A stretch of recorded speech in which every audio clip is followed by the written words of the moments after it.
অনেক সুন্দর একটি ভিডিও আমি উপস্থাপন করতে যাচ্ছি। এখানে লেখা আছে 17 থেকে 4 বাদ দিলে 13 হয়। 17 থেকে 4 বাদ দিলে 13 হয়। তো এর আবার জটিল বা নতুন কি? স্বাভাবিক বিষয়, আমরা জানি 13, 14, 15, 16, 17, অর্থাৎ 17 থেকে এই 4 যদি আমরা বাদ দিই তাহলে 13 হয়। আমার প্রশ্ন হচ্ছে বা ধাঁধা হচ্ছে সবার প্রতি যে এই 17 থেকে আর কত বাদ দিলে 13 হয়। আমরা একটু চিন্তা করি যে 17 থেকে কত বাদ দিলে 13 হয়।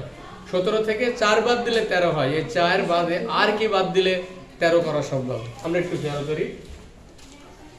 আমি এখানে 17, অর্থাৎ এই 17 বানানটা লিখলাম আমার এই প্রশ্ন অনুসারে যে 17 থেকে কত বাদ দিলে 13 হয়। তো এখানে আমি 17 লিখছি। 17 থেকে যদি আমি এই দন্ত স অর্থাৎ প্রথমের এই দন্ত সটাকে আমি অমিট করি অর্থাৎ বাদ দিই, তাহলে আমার এখানে 13 থাকলো, ঠিক কিনা? তাহলে এই প্রশ্ন অনুসারে 17 থেকে এই দন্ত সটা বাদ দিলে 13 থাকবে। ধন্যবাদ।